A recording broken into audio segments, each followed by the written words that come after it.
glad you guys decided to stay. My name is Dr. Williams. I'm going to be the facilitator here for the Q&A this afternoon. I'm a psychologist working in sometimes in Bethesda at Walter Reed and sometimes in Greenbelt in my private practice. In my private practice, I specialize in helping people in marginalized populations navigate the experiences they have to go through just as a part of their existence. In my other job at Walter Reed, I'm a clinical psychologist working with service members. This play really stood out to me because in working at Walter Reed, I have several patients who are transgender, and they are dealing with issues that were reflected in this play. Issues of identity, issues of safety, job security, life security, and they just don't know day to day what's going to happen, and they want to believe and have faith that everything's going to turn out okay, but they don't really have the reassurances that they had just 2 or 3 years ago. So the play just struck me as extremely relevant, and you guys did an amazing job of not just the part that of the acting, which was clear and kind of standing out with the overt message, but with the nuanced part of the struggle internally across the board. Let's see. I think that before I turn it over, which I'll do in a minute, I wanted to just make sure that we kind of keep in alliance with the overarching theme of the play, which is respecting privacy and respecting the ability for people to just live their lives and be who they are. And so we're going to respect the privacy of the cast and our guest speaker and not ask overt questions about their sexuality, but let them share their experiences to the extent that they wish to, and allow them to just give of themselves what they feel safe and comfortable sharing. Today we do have most of the cast. Joy, who played Barbara, had to leave. We have everyone else here. We have a guest speaker, John Stoltenberg, who is a DC theater critic and an activist in the LGBTQIA community. So he's going to be able to add an outside perspective from the play, but really give kind of, further information on kind of where things stand in terms of rights in those communities. Let's see, I'm trying to think if I've forgotten anything. I don't think I have. So as I turn things over, I just want to kind of start with a question to all of you about what drew you to this play. Well, I saw the original production at a thing called the Source Festival 5 or 6 years ago. I think I wrote the very first rave about it. My first line was, "This play is ready for Broadway." I love this play. I've seen it several times since. It's not only really well structured and well crafted as a comedy, but the sexual politics of it, they just drive me nuts how good they are. How amazingly on point this script is about feminism, about racism. It doesn't go to trans yet, because at the time this play was written, trans military people were not being driven out. We didn't have an administration fueling Islamophobia yet, and we didn't have an anti-immigration, nuttiness going on. So the lavender scare of this 50s situation is so interesting because there's so much already in it. It's already telling these stories that kept getting worse and worse in our country. But that said, I just think it's an amazingly well-written piece of theater, and I was glad to be here the first time around, and I'm glad to see that it continues to have a life, and then it's connecting to this audience. I mean, it was clear this audience was you were getting it, right? Yeah. So I think I came at this play, I've been wanting to do this play for a while. I have a Google alert set up for whenever it was going to pop up anywhere. And for me, it just spoke to me as it's the only show that really asks the question, is Harvey Milk's argument correct? Because it was, the argument he popularized anyway, that when we come out, they support us. And no one, and as I was a teenager and didn't come out, no one ever opposed that idea or gave me the other side that you're okay to want your privacy and you're okay to be a normal teenager who's not the gay kid, who's just the kid, or whatever label you want to find for yourself. And so that really spoke to me. So I've been looking for this play for a while because I wanted to do it desperately, and I'm so glad that Ann and the theater down here put it on, which is why I travel. Oh my God, so far. I'm so tired, I need to sleep. But that was why I got here.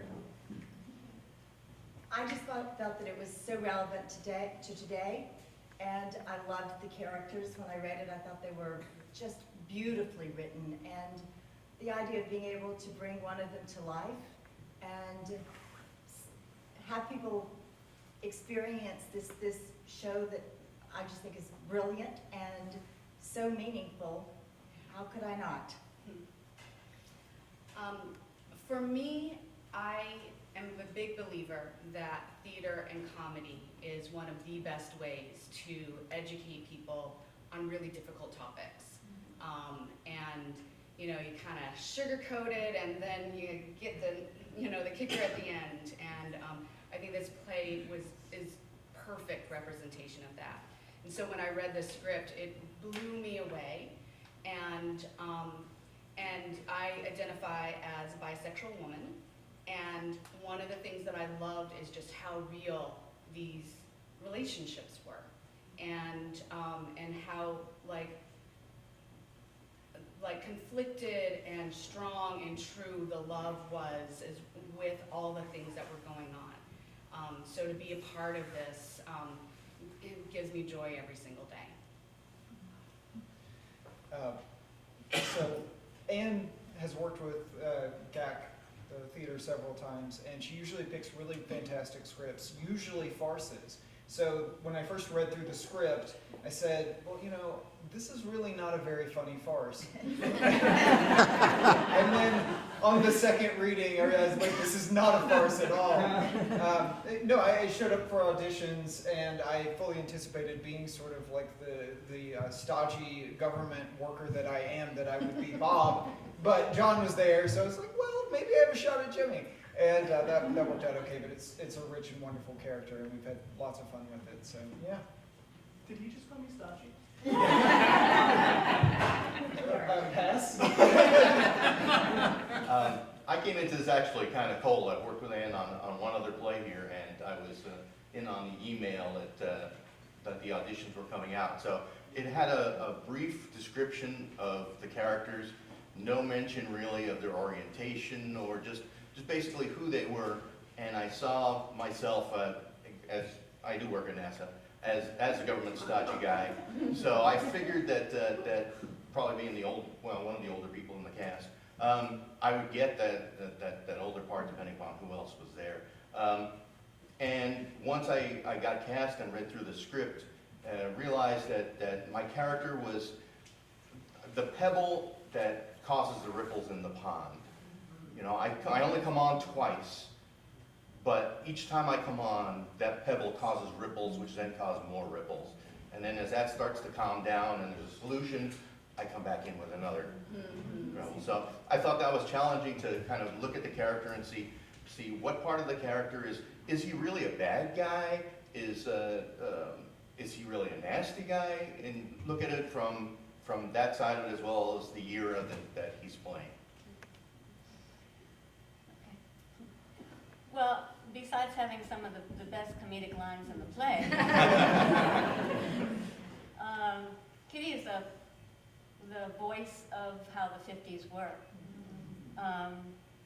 So with not having political correctness at that time, and being free to say whatever you want to say, and assuming that everyone thinks the same thing you think. So being the voice of the 50s, it's a very interesting role, because along with the comedic part of it, there's also a loneliness to Kitty and an emptiness to her life, and all she does is shop and buy clothes and plan dinner parties and have a meal. So it's a kind of an interesting character who on the surface may seem like a ditz, but you know, I hope you found some more depth to her than just the bubble head that gives you some laughs. Does anyone have any questions? Yes, go ahead. Well, first of all, thank you so much for doing the play. It was astonishing. The acting was astonishing. My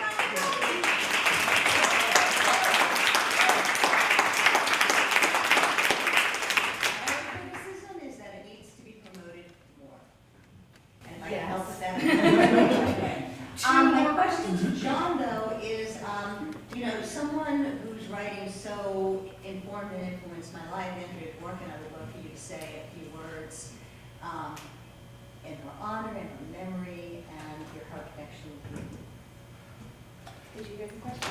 I did. Okay. Yes, thank you. As you can tell by Googling me, Andrea Dworkin and I were life partners for 31 years until she died in 2005. And I learned a lot from her. We lived together during her writing of everything except her first book. And there's a new book out of an anthology, a new anthology of her work that will be published in March. It's called Last Days at Hot Slit, which was the title she gave her first book that actually came out published as Woman Hating. But please look for that book. It's an amazing collection, and if you've never heard of her, and if you've never read her before, this is the introduction people have been waiting for. It's the essential Andrea Dworkin. I don't know, I mean, I could obviously say more, but we met when I was working with the Open Theater, and we used to go to the theater all the time. And she missed this one. Right in the front here, ma'am.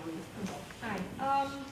Was this play based on real-life events of people who were living back then, working for the State Department? I mean, I know that there was a Red Scare and going after communists and gays and lesbians and other people that McCarthy and his ilk didn't like. But was there, I mean, were there, you know, stories or interviews or, you know, what? How did this play come to be? You are going to be brave enough to take that. Well, yeah, I love doing research, so once I got the script, then I was just on Google for hours and hours and hours. And so basically, the play was influenced by the book called The Lavender Scare. And do you remember the author of? You can look it up. There's a documentary by that name, too. Yeah. And so I think it was the book first, then the documentary. And Topher Payne, the playwright, was influenced by that. I mean, he read the book and was just like, this is the play that I want to write. And so many things that are in the play, from the characters to the number of people that got fired within a certain amount of time, all of that was taken from documents from this book, and I was really obviously curious. Was there a couple living in Georgetown that had a little access through their closet, and did not find any evidence of that. But I did find several instances of gay people enacting this policy and being closeted themselves. One of them being Roy Cohn, who later became the mentor of Donald Trump. And he was all about dirty tricks. He also knew Roger Stone, for those people who are watching the news. And one thing that Roger Stone said about him in an interview is, he's not gay, he just has sex with men. Which used to be an FDA category, right? So yeah, this play is the tip of the iceberg of what actually happened. More people were fired because of the Lavender Scare than the Red Scare. basically the policy was in place until Don't Ask, Don't Tell. And so until 1994, 95. It was never acknowledged that this happened until Secretary of State John Kerry put it on the website saying, we apologize for the lavender scare and for all the people that we fired for absolutely no reason, because there's no documented case that anyone was blackmailed because of their sexuality. It did not happen. They became blackmailable once the government said, you're blackmailable and we'll fire you if you know, if you're gay. And so they created this emergency. Don't know if that sounds familiar to anyone. And so John Kerry wrote on the website an apology that was there until Trump took office, and then he took that down. So we, and it's interesting, the length of this play, like it was written before the marriage equality and performed after that happened, so that was super exciting for the people who were doing this. Then it was like this, we've come so far kind of moment. And now we've got the transgender ban in the military that's going through the courts, and again, people dismissing and minimizing the importance and, you know, the contributions of the LGBTQ community. Yeah. I just want to say in response to your question, but it's in response to what you're talking about. And John, can't hear you. Can't You hear have you. to Just speak talk up. about oh, I'm sorry. If you connect the dots with the purge of homosexuals, the Islamophobia, what's going down at the border with Mexico, what's happening with trans service members, if you connect those dots, they all lead to the protection of cis white male straight power. Every one of them leads back to that. And that's what's coming under serious questioning right now in the way electoral politics is moving, which is very exciting. But I just want to underscore that this is not, these are not isolated oppressions and expulsions and exclusions. They all are tactics in the same strategy. So, sir, you had a question? I did. We watch TV shows from the 1950s, like To Tell the Truth, for example. And they have on those shows the old live television commercials, where they actually had people on the screen doing the television commercial, and you guys did that. Is that something that was written in the play, or is that something that the director does, and how did you do it? So his question was, he noted that in shows in the 1950s that they had live television commercials embedded in TV shows such as To Tell the Truth. And if you notice, for several of the items discussed, the furniture polished, yes, the vegetable shortage, all of that stuff, that, yes, Mrs. Franklin's hand cream, which not for people with allergies, mind you. That these were all clearly, you know, ads, which are sort of like the product placements that we have now in TV shows. But was that part of the written script, or is that something that the director interjected into this? Part of the script. Okay, sure. It's part of the script. And how, Yes, I'm sorry. Make sure. well, and how we did this, I mean, it was really written like a 50s sitcom. And so I think we were all kind of channeling that, and I found it delightful personally, and also found really disgusting Jell-O recipes. Really glad I don't live in the 50s. Yeah. Yeah.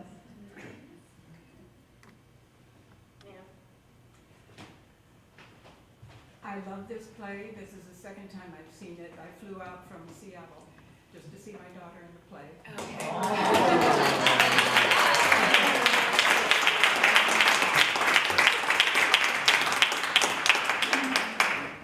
It also made me squirm. I was born in the late 40s, so my experiences are totally different. Okay, that aside, all of you did such a great job. You're obviously practiced actors. I'd like just a little question answer, all of you or one or two of you. What do you do to prepare before each performance?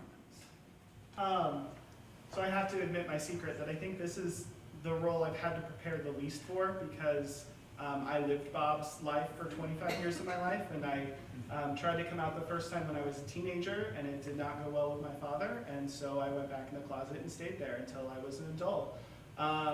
So before every show, I'm personally very aware of the fact that Bob is who he is, and my pep talk is the gayest music I can come up with. So I listen to RuPaul, and I listen to Madonna, and I listen to everything I can get my hands on to just remind myself that the emotional journey I'm about to go on is not as shameful as I'm going to feel in that moment.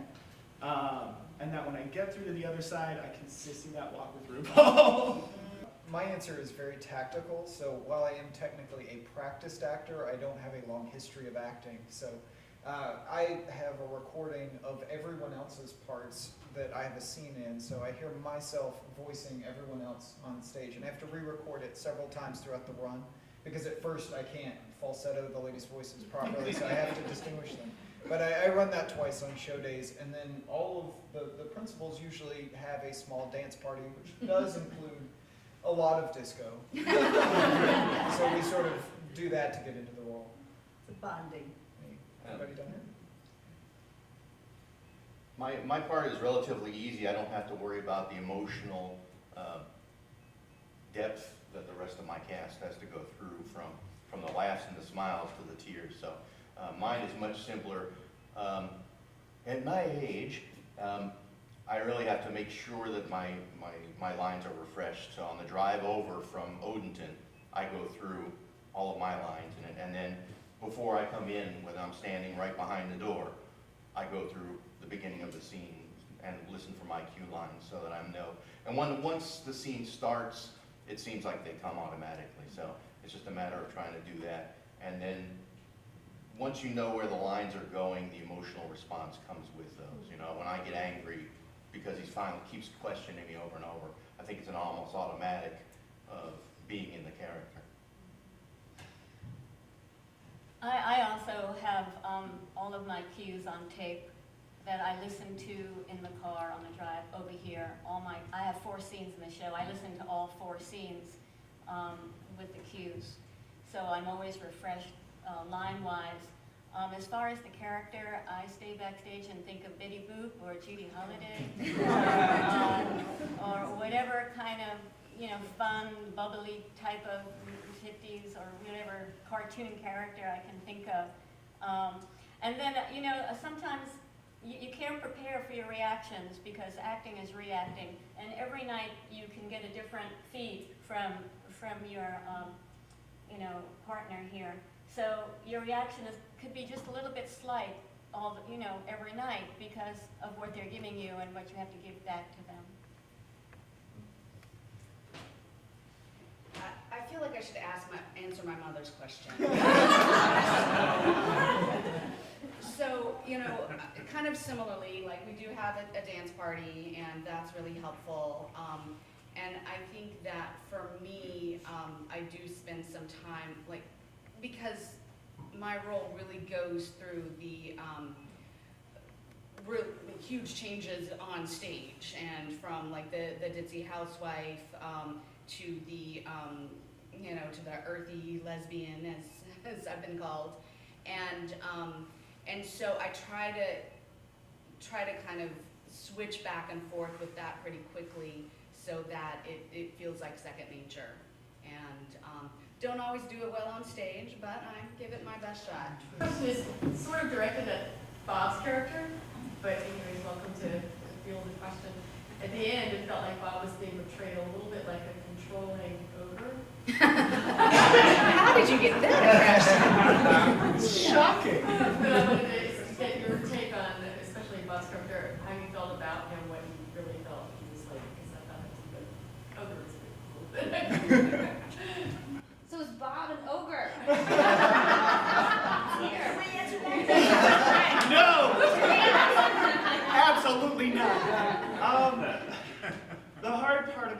Bob is everything he does comes from what he thinks is right.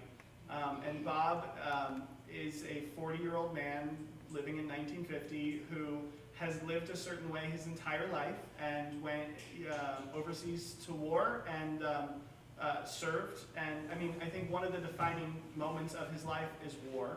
And one thing going on the historical kick that I think is important to note is, so World War II ended, the concentration camps were liberated, Jews and gypsies and all of that were finally freed, homosexuals were transferred to prisons in their home countries and continued to be imprisoned because homosexuality was still illegal, and Nazis weren't the only ones who felt that way. So those were the defining moments of Bob's life, of who he was. And at some point in his life, he came to a realization that this is who he is, and he's gonna go to hell for it, and he is okay with that, because that's just how it's gonna be. But at the same time, he knows that the rest of the outside world is not okay with that, and never will be. And so for me, at least, what drives Bob's motivations through the entire show, and especially at the end, is it is a desperate need to control the situation, but it's simply because he doesn't understand how they can't see it, how they don't understand that things aren't going to get better, that they're going to fight for this, that they're going to get beat, that they're going to go to jail, that they're going to lose everything. And the saddest part is Bob is right in the show. Unfortunately, these fictional characters got up and walked out the door and did the right thing and never got the right response for it. And that's heartbreaking, but the other reality is without them doing that and without them making that sacrifice, I couldn't be living my life today. And so he's so right and so wrong in so many ways. This makes me think of something historical. It's not the 50s, it's more like the post-Stonewall, the 70s. And then I'm going back to my coming out and my involvement in gay politics in New York. And what the memory that's coming back to me is the way I was in several groups where there was a point at which the lesbians and the gay men were at an impasse, and the women were trying to tell them, you guys still have your male supremacist going on. You may be queer, the world may see you as feminized, but you're being the man here and we don't like it, and we're walking. That's a scenario that played out a lot, and before AIDS, I have to clarify, because the AIDS crisis changed the dynamics a lot.